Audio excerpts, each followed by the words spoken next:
Bismillahirrahmanirrahim. Alhamdulillahi rabbil alamin. Allahumma salli wa sallim ala nabiyyina Muhammad wa ala alihi wa sahbihi ajma'in.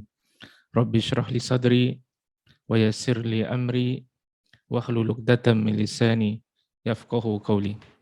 Allahumma arinal haqqa haqqan warzuqna ittiba'ah.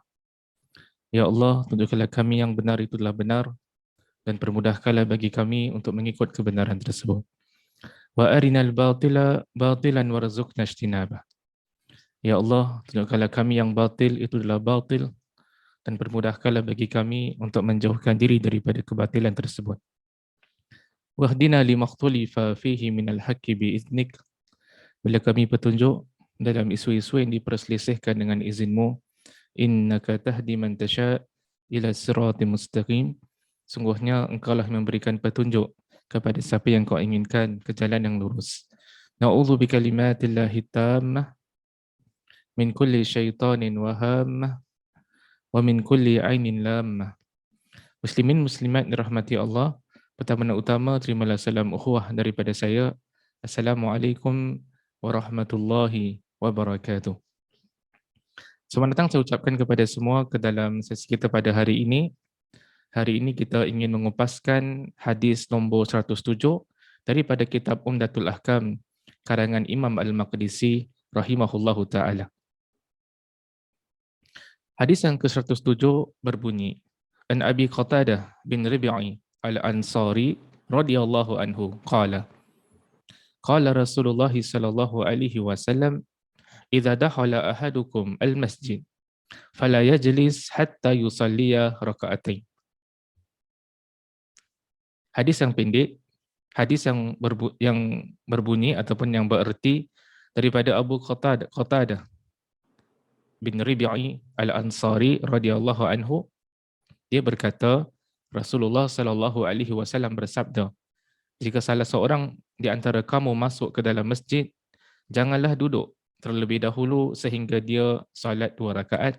Hadis yang diriwayatkan oleh Imam Al-Bukhari, hadis yang diriwayatkan oleh Imam Muslim rahimahumallahu taala.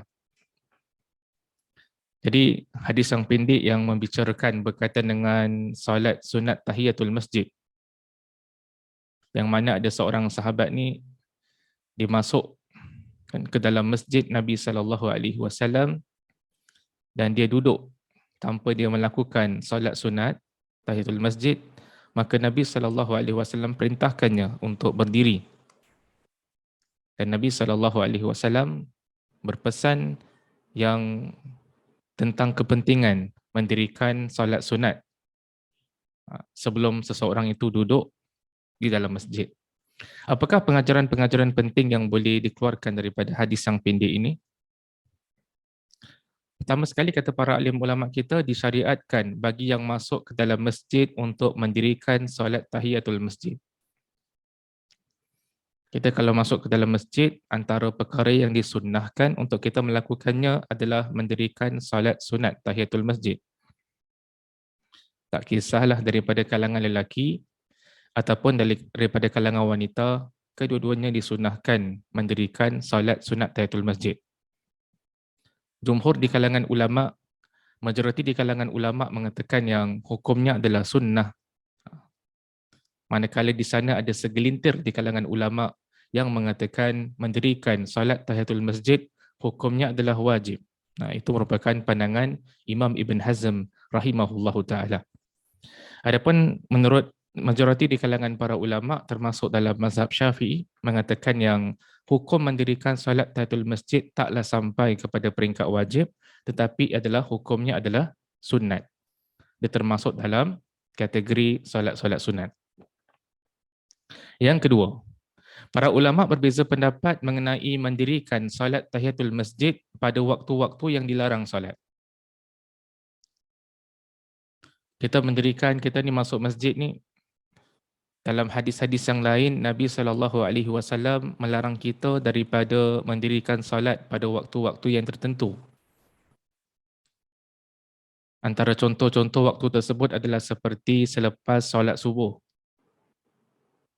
Antara waktu tersebut adalah ketika mana matahari sedang terbit.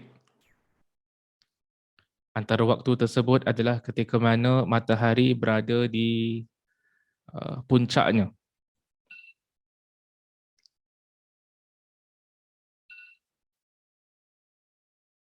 Antara waktu yang dilarang untuk mendirikan solat juga adalah ketika mana selepas solat asar.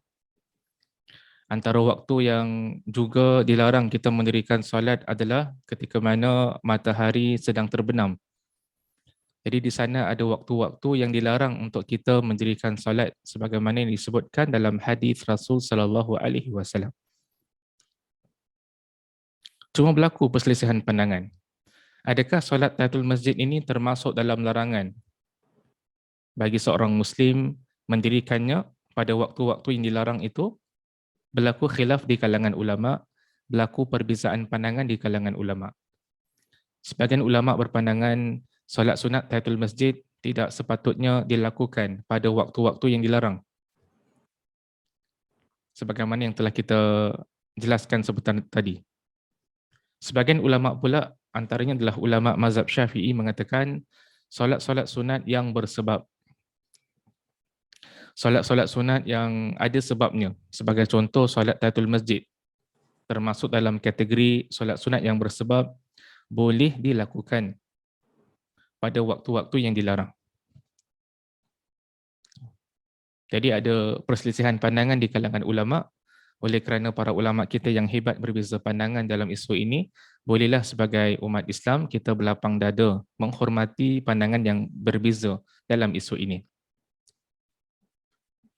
Yang ketiga, disunahkan berwuduk terlebih dahulu bagi yang memasuki masjid. Seorang Muslim, seorang Muslimah kalau masuk masjid adalah sebaiknya sebelum dia masuk masjid, dia mengambil wuduk terlebih dahulu. Dia masuk masjid dalam keadaan berwuduk.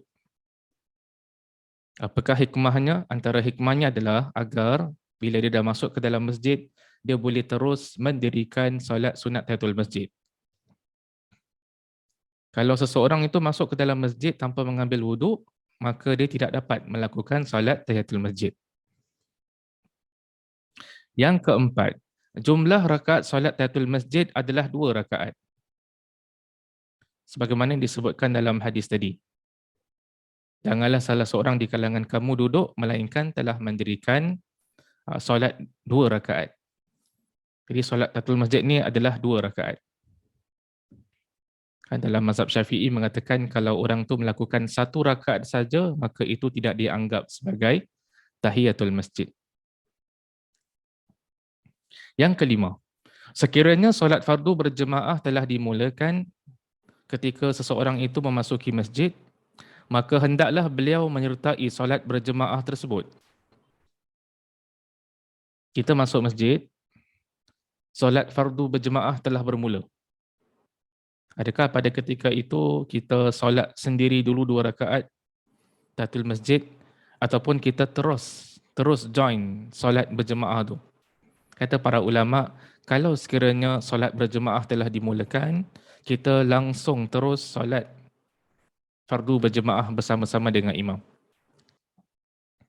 Ataupun kita masuk ke dalam masjid, solat berjemaah belum dimulakan tetapi iqamah sedang dilaungkan.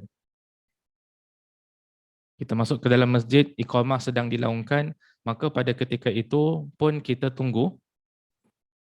Tak perlu nak lakukan solat tahiyatul masjid, kita tunggu sampai iqamah itu dah selesai, kemudian kita join.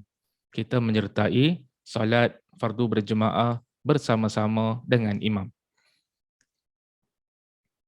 Yang keenam, solat tahiyatul masjid tercapai dengan mendirikan solat fardu atau solat sunat yang lain apabila seseorang memasuki masjid. Jadi kalau orang tadi itu, ketika mana dia masuk ke dalam masjid, solat fardu berjemaah di masjid telah bermula. Dan kita katakan tadi, dalam keadaan semikian rupa, dia akan terus join, mendirikan solat berjemaah bersama-sama dengan imam.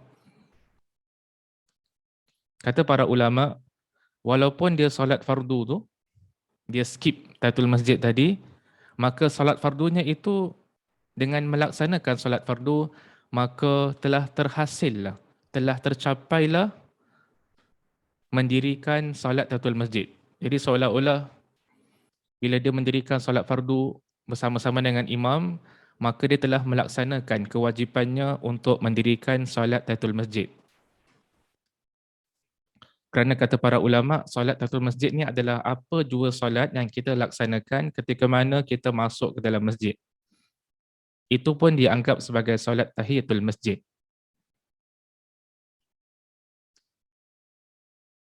Atau solat sunat yang lain. Orang masuk ke dalam masjid pada waktu duha. Dia solat sunat duha. Dengan dia mendirikan solat sunat duha, maka telah terhasillah solat tahiyatul masjid. Kerana solat tahiyatul masjid ni adalah apa jua solat yang pertama kali kita lakukan ketika mana kita masuk ke dalam masjid. Walaupun tak niat solat tahiyatul masjid. Walaupun jumlah rakatnya lebih daripada 2.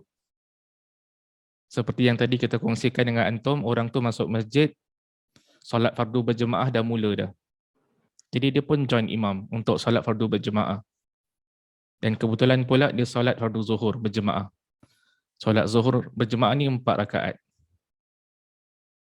Dengan dia menyertai imam, mendirikan solat fardu berjemaah, maka telah terhasillah, telah tercapailah maksud daripada mendirikan solat sunat tahiyatul masjid.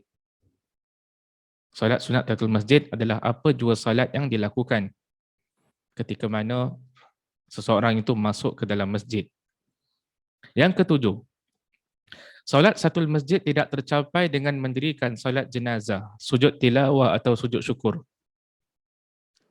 Menurut mazhab Syafi'i, solat sunat tahiyatul masjid tidak tercapai apabila seseorang itu mendirikan solat jenazah.